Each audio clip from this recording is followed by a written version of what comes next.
Sarah Good makes a break for it, and Tituba weaves a fascinating yarn.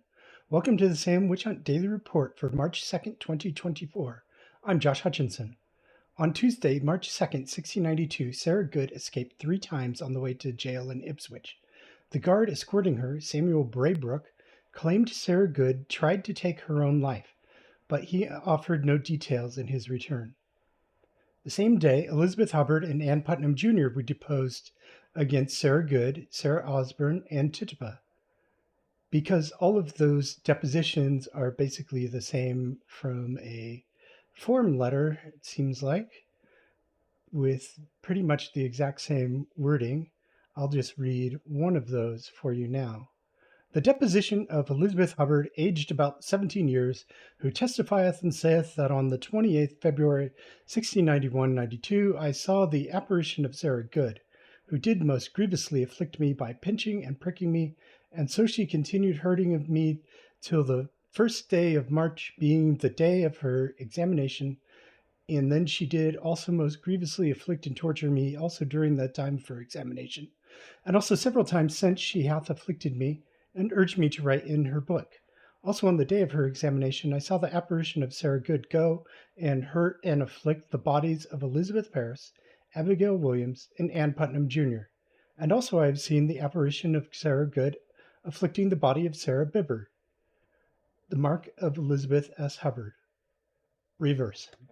Also, in the night after Sarah Good's examination, Sarah Good came to me barefoot and bare-legged, and did most grievously torment me by pricking and pinching me, and I verily believe that Sarah Good hath bewitched me also that night. Samuel Sibley, that was then attending me, struck Sarah Good on her arm. So the same day, Samuel Parris, Thomas Putnam, and Ezekiel Cheever were all deposed against Sarah Good, Sarah Osborne, and Tituba. The deposition of Samuel Parris, aged about 39 years, testifieth and saith that Elizabeth Parris Jr. and Abigail Williams and Ann Putnam Jr. and Elizabeth Hubbard were most grievously and several times tortured during the examination of Sarah Good, Sarah Osborne, and Tituba Indian before the magistrates at Salem Village, March 1st, 1691-92. And the said Tituba being the last of the above said that was examined, the above said afflicted persons were grievously distressed until the said Indian began to confess, and then they were immediately all quiet, the rest of the said Indian woman's examination. Also, Thomas Putnam, aged about 40 years, and Ezekiel Cheever, aged about 36 years, testified to the whole of the above said, and all the 3 deponents aforesaid further testify that after the said Indian began to confess, she was herself very much afflicted, and in the face of authority at the same time, and openly charged the above said Good and Osborne as the persons that afflicted her the aforesaid Indian. And on March 2nd, 1692, magistrates John Hawthorne and Jonathan Kerwin interrogated Sarah Osborne and Tituba in Salem's jail. They still didn't get much out of Sarah Osborne, but Tituba had a lot to say. And here's how it went. Question. What covenant did you make with that man that came to you? What did he tell you? He tell me he God, and I must believe him, and serve him 6 years, and he would give me many fine things. How long agone was this? About 6 weeks and a little more, Friday night before Abigail was ill. What did he say you must do more? Did he say you must write anything? Did he offer you any paper? Yes, the next time he come to me and showed me some fine things, something like creatures, a little bird, something like green and white. Did you promise him then, when he spake to you then, what did you answer him?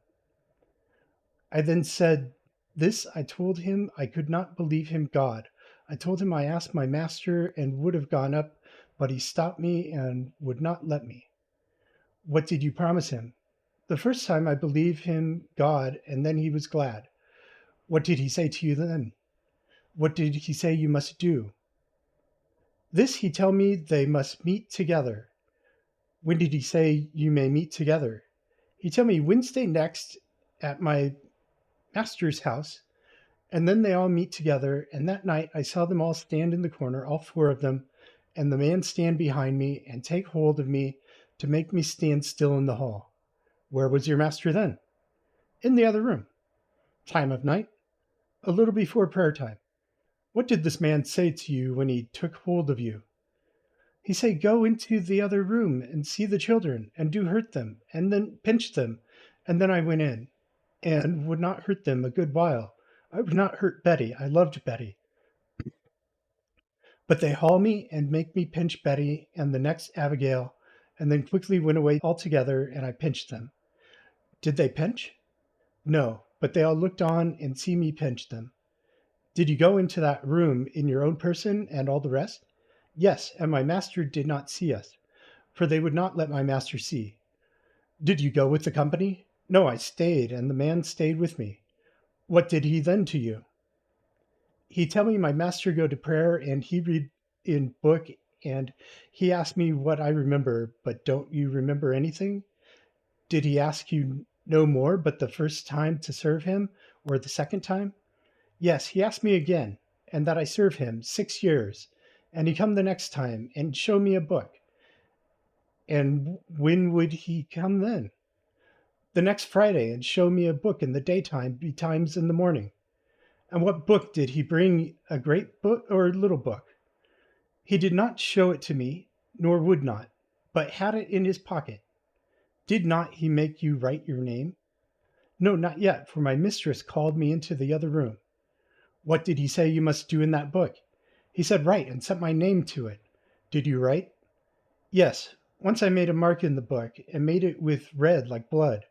Did he get it out of your body? He said he must get it out the next time he come again. He give me a pin tied on in a stick to do it with, but he no let me blood with it as yet, but intended another time when he come again. Did you see any other marks in his book? Yes, a great many, some marks red, some yellow. He opened his book and great many marks in it. Did he tell you the names of them? Yes, of 2, no more, Good and Osborne. And he say they make the marks in that book, and he showed them me. How many marks do you think there was? 9. Did they write their names? They made marks. Goody Good said she made her mark, but Goody Osborne would not tell she was cross to me. When did Good tell you she set her hand to the book? The same day I came hither to prison. Did you see the man that morning? Yes, a little in the morning, and he tell me the magistrates come up to examine me. What did he say you must say? He tell me tell nothing. If I did, he would cut my head off. Tell us true, how many women do you use to come when you ride abroad? 4 of them, these 2, Osborne and Good, and those 2 strangers. You say that there was 9. Did he tell you who they were? No. He no let me see, but he tell me I should see them the next time. What sights did you see? I see a man, a dog, a hog, and 2 cats, a black and a red. And the strange monster was Osborne's that I mentioned before. This was the hairy imp. The man would give it to me, but I would not have it. Did he show you in the book which was Osborne and which was Good's mark? Yes, I see their marks. But did he tell you the names of the other? No, sir. And what did he say to you when you made your mark? He said, serve me and always serve me. The man with the 2 women came from Boston. How many times did you go to Boston? I was going and then came back again. I was never at Boston. Who came back with you again? The man came back with me and the woman go away. I was not willing to go. How far did you go? To what town? I never went to any town. I see no trees, no town. Did he tell you where the 9 lived? Yes, some in Boston and some here in this town, but he would not tell me who they were. Then, 11 years later, on March 2nd, 1703, residents of Salem Village, Topsfield, and Andover petitioned to have the names of several convicted of witchcraft cleared. These were Samuel Wardwell, Elizabeth Howe, John Proctor, Mary Parker, Mary Estey, Rebecca Nurse, Sarah Wardwell, Elizabeth Proctor, and Abigail Faulkner Sr. And the petition reads, to His Excellency the Governor and Council and Representatives now in General Court assembled at Boston, The petition of several of the inhabitants of Andover, Salem Village, and Topsfield humbly showeth that whereas in the year 1692 some of your petitioners and the near relations of others of them, viz. Rebecca Nurse, Mary Esty, Abigail Faulkner, Mary Parker of Andover, John Proctor and Elizabeth his wife, Elizabeth Howe, Samuel Wardwell, and Sarah his wife, were accused of witchcraft by certain possessed persons, and thereupon were apprehended and imprisoned, and at a court held at Salem were condemned upon the evidence of the aforesaid possessed persons, and sentence of death hath been executed on them, except Abigail Faulkner, Elizabeth Proctor, and Sarah Wardwell, of whose innocency those that knew them are well satisfied. And whereas the invalidity of the aforesaid evidence and the great wrong which, through errors and mistakes in those trials, was then done, hath since plainly appeared, which we doubt not but this honored court is sensible of, your petitioners being dissatisfied and grieved, that, besides what the aforesaid condemned persons have suffered in their persons and estates, their names are exposed to infamy and reproach. While their trial and condemnation stands upon public record, we therefore humbly pray this honored court that something may be publicly done to take off infamy from the names and memory of those who have suffered as aforesaid, that none of their surviving relations nor their posterity may suffer reproach upon that account, and your petitioners shall ever pray, etc. Dated March 2nd, 1702-1703. Signed, Francis Faulkner, Abigail Faulkner, Sarah Wardwell, John Parker, Joseph Parker, Nathaniel Dane, Francis Dane, Mary Howe, Abigail Howe, Isaac Esty, Samuel Nurse, Phoebe Robinson, Samuel Wardwell, John Tarbell, John Nurse, Peter Cloyce Sr., Isaac Esty Jr., Sarah Gill, Rebecca Preston, Thorndike Proctor, and Benjamin Proctor. And there's a note. In the House of Representatives, March 18th, 1702-1703, read and sent up. And that ends today's Salem Witch Hunt Daily Report. Have a great today and a beautiful tomorrow.